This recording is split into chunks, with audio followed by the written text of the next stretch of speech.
நேயர்கள் அனைவருக்கும் உங்கள் நலம் விரும்பி ஆஸ்ட்ரோ ராஜகுமாரியின் இனிய வணக்கம்.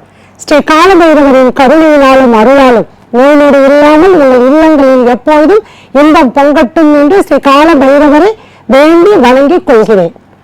இன்றுதான் குரு பகவான் கும்பராசியில் அதிசாரத்தில் சென்றவர் அவரின் நீச்ச வக்கரத்தில் வந்து அமரப்போகிறார்.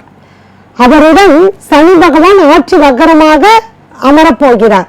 இவர்கள் இப்படி அமரும் பொழுது இந்த 12 ராசிகளுக்கு இந்த குரு பகவானும் சனி பகவானும் இணைந்து ராகு கேதுவோடு இணைந்து என்ன மாதிரி எல்லாம் பலன்களை தரப்போகிறார்கள். கடகராசி நேயர்களே, உங்க ராசியில பாத்தீங்கன்னா புனர்பூசம் 4ஆம் பாதம், பூசம் 4 பாதங்கள், அடுத்தது ஆயில்ய 4 பாதம். இதுல புனர்பூசம் குருவோட நட்சத்திரம், பூசம் சனியோட நட்சத்திரம், ஆயில்யம் புதனோட நட்சத்திரம்.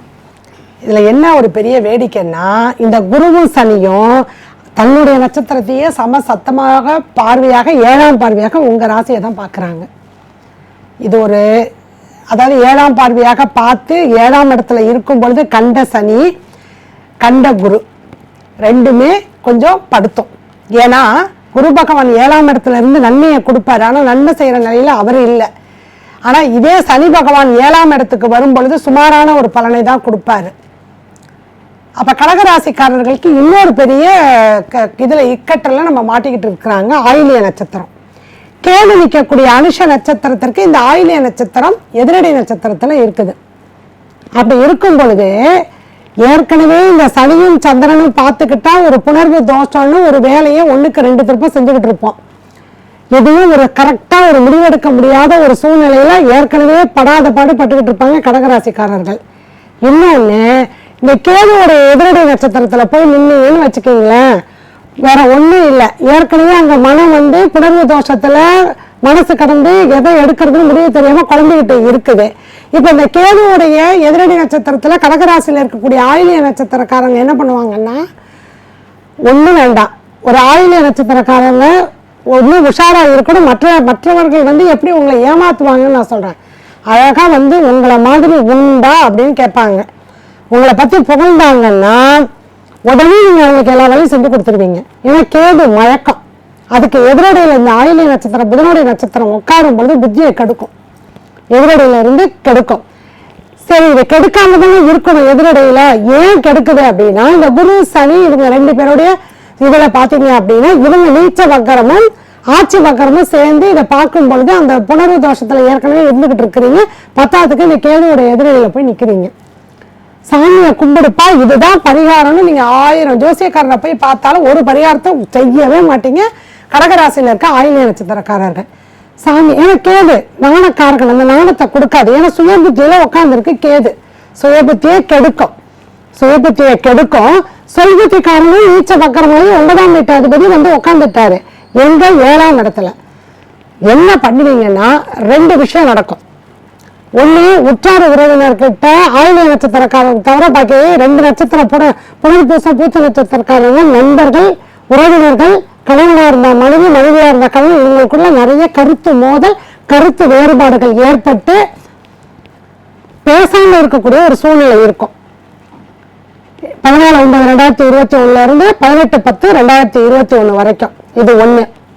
2வது ஒரு விஷயம் என்ன ஆகும் அப்படின்னா, சரி நீங்க வந்து அதாவது ஒரு சொந்தக்காரங்கள்ட்ட போய் நீங்க ஒரு நட்பா இருப்பீங்க. ஏன்னா அவங்க அதாவது எல்லா சொந்தக்காரங்களும் ஒருத்தர் ட்ரீட் பண்ண முடியாது இல்லையா.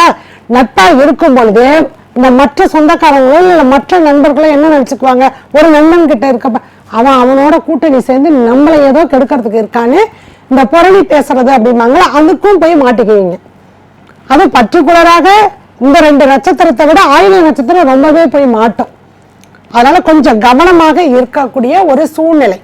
ஏன் அப்படின்னா குரு உங்க ராசியில தான் சனியோட நட்சத்திரம் ஏறி உச்சம் ஆகிறாரு. ஆனா உங்களுக்கு ஒரு பகை கிரகம் சனி. ராகு கேது சனி புதன் சுக்கிரன் இவர்கள் எல்லோரும் பகை. புதனோட நட்சத்திரத்துல போய் இப்ப எதிரடை நட்சத்திரத்துக்குள்ள நிற்கும் பொழுது கேது நல்லது பண்ண மாட்டாரு, சாதாரணமா நல்லது பண்ண மாட்டாரு. எதிரடையில அவர் நல்லது பண்ணணும், ஆனா பண்ண விடாம இது 2ம் கெடுக்கும்.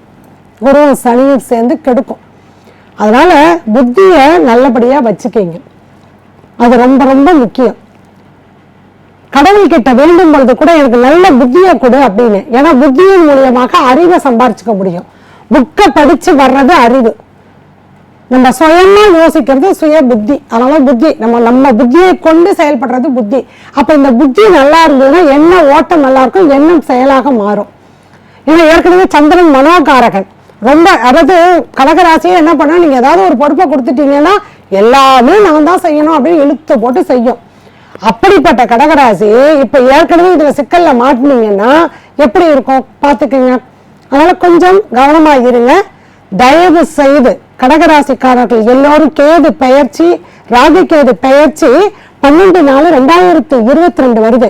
அது வரைக்கும் விநாயகர் பெருமான் வழிபாடு உங்களுக்கு ரொம்ப ரொம்ப முக்கியம், ரொம்ப முக்கியம். செவ்வாய் உங்க ராசியில தான் நீச்சமாகறாரு.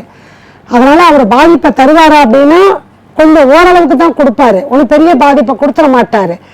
ஆனா ராகு செவ்வாயின் வடிவமாக அந்த ராகு கேதுகள் இருக்கிறதுனால துர்க்கை வழிபாட்டை மேற்கொண்டீங்க அப்படின்னா மற்ற ராசியோட உங்களுக்கு கேட்டோன்னு துர்க்கை கொடுத்துருவா.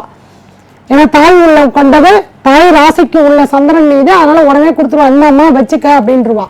அதனால துர்க்கை வழிபாட்டையும் விநாயகர் வழிபாட்டையும் நீங்க வீட்டில் இருந்தபடியே கும்பிடலாம். ராகுகால நேரத்தில் மட்டும் விளக்கேற்றாதீங்க. அதுக்கு முன்னாடியே ஒரு 3 மணிக்கு ராகுகாலம் ஆரம்பிக்குதுன்னா 2:30க்கு விளக்கேற்றுங்க, இல்லை 2 மணிக்கு ஏற்றுங்க. அது 4 மணி வரைக்கும் இருக்க எண்ணெய் விடலாம். ஆனா அப்போ போய் ராகுகால நேரத்துல தீபம் ஏத்தாதீங்க. இல்ல விளக்கு குளிர்ந்து போயிடுச்சு அப்படின்னா, விளக்கு அணைஞ்சிருச்சு அப்படின்னா மறுபடியும் ஏத்த வேண்டாம். அது பாடல அப்படியே உட்காந்து நீங்க சாமியை வணங்கலாம். வீட்டுல இருந்த பிரகாரமே துர்க்கையோட கவசத்தை படிக்கலாம். விநாயக பெருமானுக்கு பாத்தீங்க அப்படின்னா சங்கடகர சதுர்த்தி, தேய்பிரை சங்கடகர சதுர்த்தி அப்ப நீங்க வழிபாடு செய்யலாம். இதையெல்லாம் பண்ணினீங்கனாலே போதும். சரி, இப்ப கிரகம் எப்படி பலனை கொடுக்கும்? இந்த 7ஆம் இடத்துல உட்கார்ந்து இருக்கக்கூடிய குரு பகவானவரு உங்களுடைய லாபஸ்தானத்தை பார்ப்பாரு. லாபஸ்தானத்துல ஏற்கனவே ராகு இருக்காரு, சரியா? ராகு உங்களுக்கு நல்லது பண்ணுவாரு. ஏன்னா கோச்சாரத்துல கிரகங்கள் ஒவ்வொரு இடத்துக்கு நன்மையை கொடுக்கும். நன்மைனா வேற ஒண்ணும் இல்லைங்க, இந்த கிரகங்களுடைய கதிர்வீச்சுகள் இருக்கு இல்லைங்களா, அது அந்த இடத்துக்கு நிறைய கிடைக்குங்க. ஸோ 11ஆம் இடத்துக்கு உங்களுக்கு கிரகங்களுடைய கதிர்வீச்சு இப்போ ராகு பகவான் அங்க நிற்கும் பொழுது அந்த இடத்துக்கு நல்லதை செய்யறதுக்கு இருக்காரு. அவர் வெட்டுப்புள்ளியில விழுந்தாலும் அந்த இடத்துக்கு, ஏன்னா ராகுக்கு எது 3, 6, 11 நின்னா நல்ல பலன் கொடுப்பாங்க. இப்ப ராகு 11 நிக்குது, நல்ல பலனை கொடுக்கும். எப்படி கொடுக்கும்? ராகு நல்ல வீரியத்தையும் உங்களுக்கு கொடுத்து அந்த வேலையை அந்த முயற்சியை வந்து செய்யன்னு செய்ய வைக்கும். அது வெற்றி கிடைக்கிற வரைக்கும் உங்களை தூங்க விடாது. இது ராகு ஆக்டிவேட் பண்ணும். அடுத்தது கேது என்ன பண்ணும்? சுய புத்தியில உட்காந்துக்கிட்டு உங்களுக்கு எதிரடி நட்சத்திரத்துல ஆயிலை நட்சத்திரத்துக்கு இருக்கு, மற்ற 2 நட்சத்திரக்காரங்களும் அது ஒன்றும் டிஸ்டர்ப் பண்ணாது. ஆனா என்ன ஆகும் அப்படின்னா, இந்த விநாயக பெருமானுடைய வழிபாடுகள் செய்யும் பொழுது நீங்க தோப்புக்காரனை போடுறீங்க பாத்தீங்களா, அப்ப உங்களுடைய மூளையினுடைய அந்த செயல்பாடுகள் எல்லாமே உங்களுக்கு நல்லபடியாக ரத்த ஓட்டம் போய் உங்களை நல்ல ஒரு புத்தியோட கொண்டுட்டு போயிடும். அந்த செயல்பாட்டுக்காக தான் நம்ம அந்த காதை பிடிச்சி இழுக்கும் பொழுது நல்ல ஒரு புத்துணர்ச்சி வரும். மண்டையில அடிச்சுக்கிட்டு இருக்கும் பொழுது இது எல்லாமே பாத்தீங்க அப்படின்னா இப்ப எல்லாம் அக்கு பஞ்சர் வர மாதிரி அது ஒரு அமைப்பு. அதனாலதான் அதை வந்து நம்ம முன்னோர்கள் நமக்கு செஞ்சுட்டு போயிருக்காங்க. இதை முதல்ல செஞ்சதே மகாவிஷ்ணு தான்.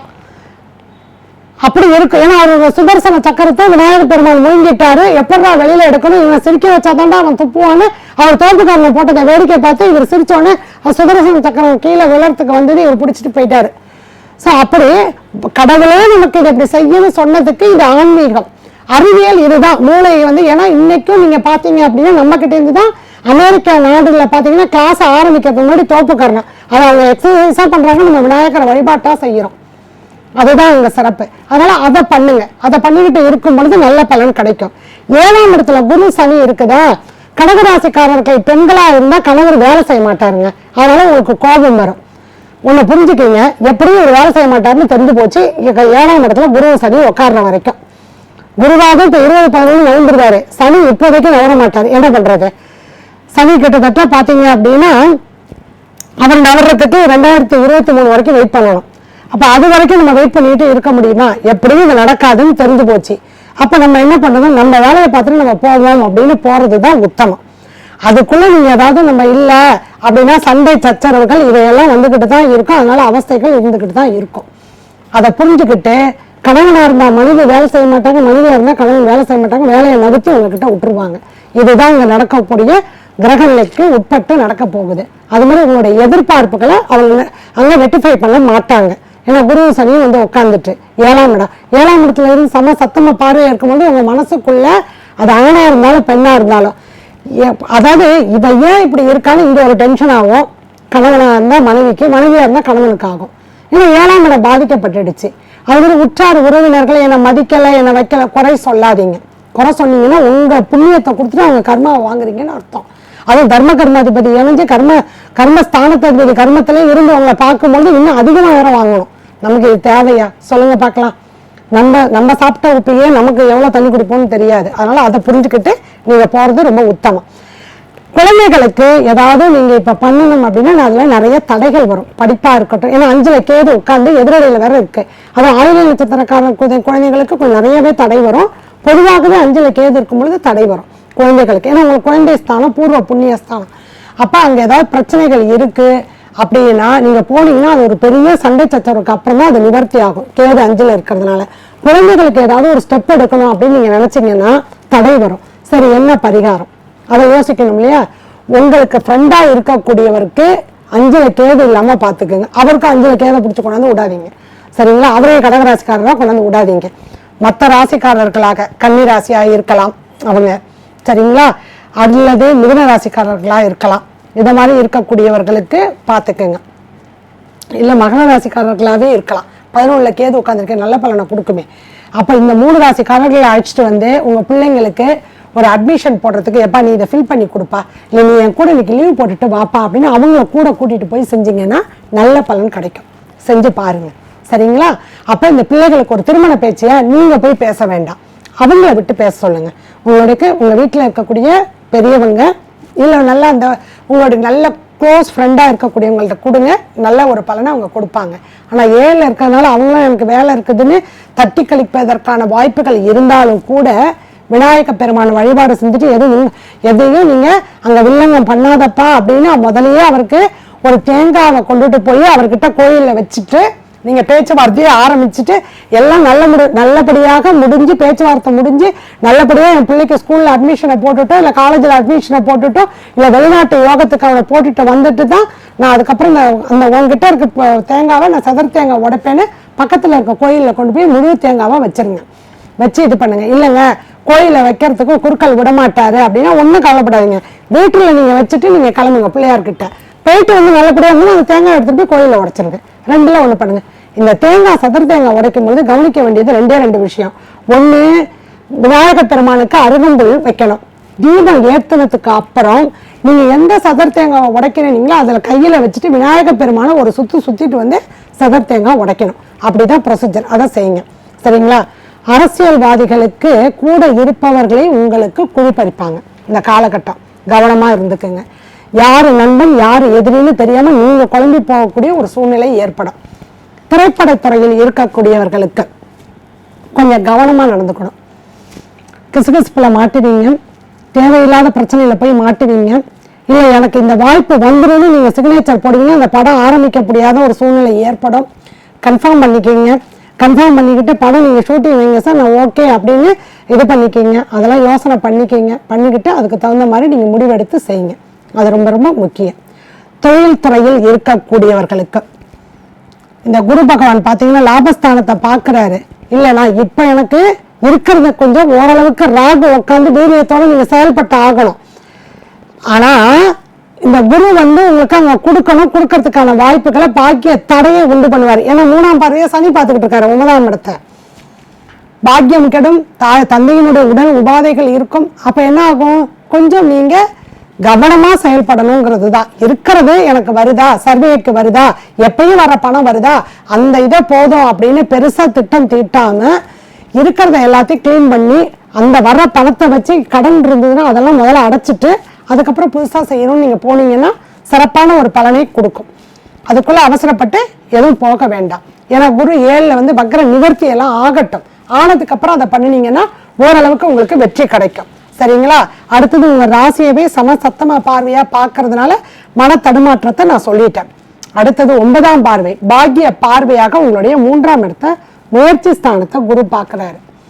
நீச்ச வக்கரமாகி அவரோட ஆட்சி வக்கரம் சேர்ந்து இருக்கிறதுனால என்ன ஆகுன்னா பல திருப்பம் அந்த முயற்சி செய்கிற மாதிரியே இருக்கும். நீங்கள் அதே சமயத்தில் உடல் உபாதைகள் ஏற்படும். கடகராசிக்கு எப்பயுமே பார்த்தீங்கன்னா உடல் உபாதைகளை விட அதிகமாக மனசு சஞ்சலங்கள் ஏற்படும். எல்லாரும் ஒரு சந்தேக கண்ணோடையே பார்த்துக்கிட்டு இருக்கும். ஏன்னா இங்கே 5ல் வேற கேது உட்காந்துட்டு இருக்கே. ஸோ நல்லவனை விட்டுட்டு கெட்டவனுக்கு சொல்கிறானேன்னு, அதாவது ஒருத்தங்க வந்து உங்ககிட்ட பெருமை உங்களை பற்றி உங்களுக்கே பெருமை பேசுனாங்கன்னா ஜாக்கிரதையாக இருங்க. இது சைக்காலஜி. அதை முதல்ல புரிஞ்சுக்கிங்க. அடுத்தவங்கள்ட்ட போய் சொல்லணும், சொன்னால் அது நல்லது. அப்போ உங்ககிட்ட வந்து பெருமை பேசிட்டுருக்கேன்னா உஷாராயிடணும். நீங்கள் அடுத்தது இந்த 3ஆம் இடம் முயற்சி ஸ்தானத்தில் நீங்கள் நிறைய முயற்சிகள் எடுக்க எடுக்க எடுக்க என்னடா எனக்கு ஒன்றுமே நடக்கலைன்னு ஒரு வெறுப்புத்தன்மை வரும். அது கொஞ்சம் இந்த 18-10க்கு அப்புறம் சரியாயிடும். அப்போ நீச்ச வக்கரத்தில் இருக்கும் பொழுது சனி இருந்து உங்களுக்கு கொஞ்சம் ஹெல்ப் பண்ணி விட்டுருவாரு. சுகஸ்தானத்தை சனி பகவான் ஆட்சி வக்கரமாக நீச்ச குருவுடன் சேர்ந்து நீச்ச வக்கர குருவுடன் சேர்ந்து 10ஆம் பார்வையாக பார்க்குறாரு. தாயின் உடல்நிலைகளை அதுவும் அடிவயிறு சம்பந்தப்பட்டது. தாய் வந்து அவங்களுக்கு மாதவிழாக்கு இன்னும் ஆகிட்டு இருந்ததுன்னா அது சம்பந்தப்பட்ட பிரச்சனைகள் இவையெல்லாம் வருவதற்கான வாய்ப்புகள் இருக்குது. அதை கொஞ்சம் பார்த்துக்குங்க. சரிங்களா? உங்கள் குழந்தைகள் கொஞ்சம் படிப்பில் மந்தமாக இருப்பாங்க. ஏன்னா உங்கள் 5ஆம் இடத்துல தான் கேது உட்காந்து மந்தப்படுத்தும். அது சரிங்களா? எல்லாத்தையுமே கொஞ்சம் தாமதம் கொடுக்கும். அதுக்கு நம்ம டென்ஷன் ஆகி ஒன்றும் பண்ண போகிறது கிடையாது. சரிங்களா? அதை முதல்ல புரிஞ்சுக்கிங்க. முடிஞ்சால் அருகம்புல் சாறு உங்கள் பிள்ளைங்களுக்கு கொடுங்க. புத்தி நல்லா வேலை செய்யணும்னா அதுதான் அதுக்கு ரெமடி, வேற ஒன்றுமே இல்லை. அறிவியல் பூர்வமாக அதுதான். கேது வந்து விநாயக பெருமான் அவருடைய இது புல்லு அதுதான். அதனால் அவரோட இதை நீங்கள் வச்சு அந்த பத்திரம் அப்படின்னா இலைன்னு அர்த்தம். அவரோட இதை நீங்கள் பிள்ளைங்களுக்கு அருகம்புல் ஜூஸ் எடுத்து கொடுங்க. அதுதான் சிறப்பான ஒரு பலனை கொடுக்கும்.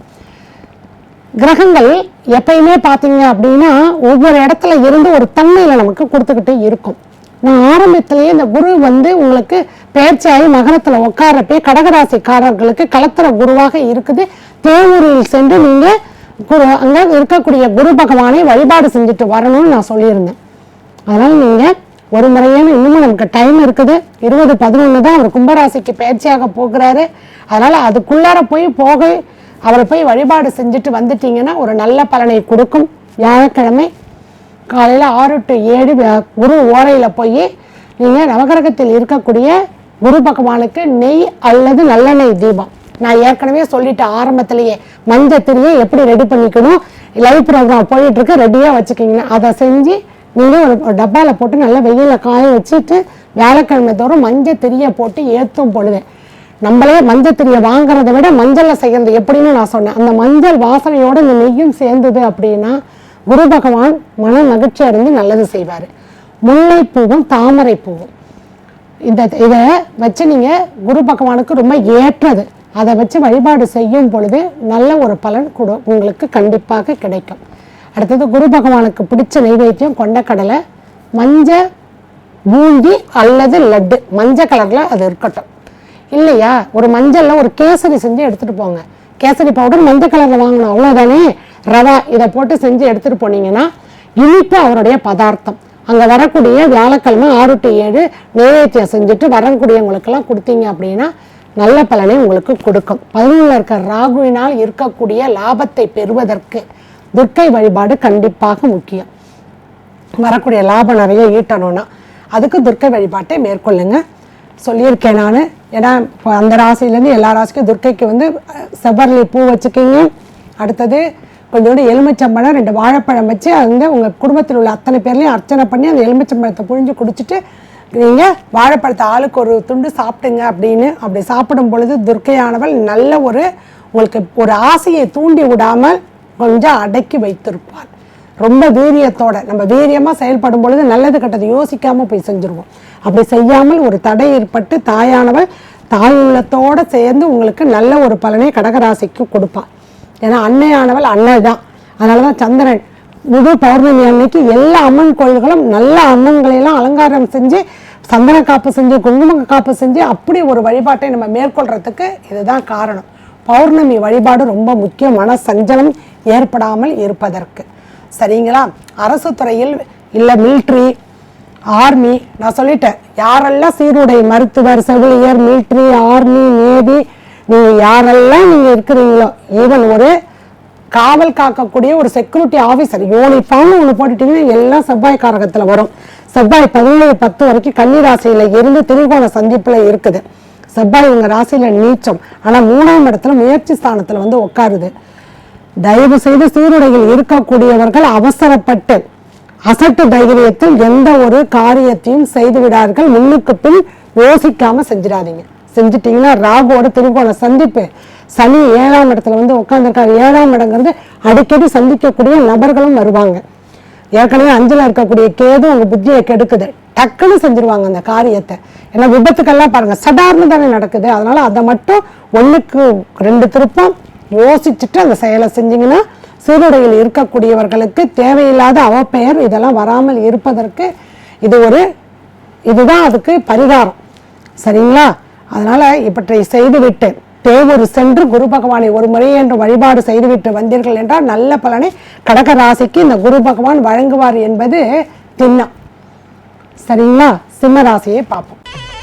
ஸ்ரீ குபேரன் டிவியை பார்த்தமைக்கு நன்றிகள். மேலும் இது போன்ற தகவல்களை தெரிந்து கொள்ள ஸ்ரீ குபேரன் டிவியை சப்ஸ்கிரைப் செய்யுங்கள். மறக்காமல் பெல் ஐக்கானை கிளிக் செய்யுங்கள்.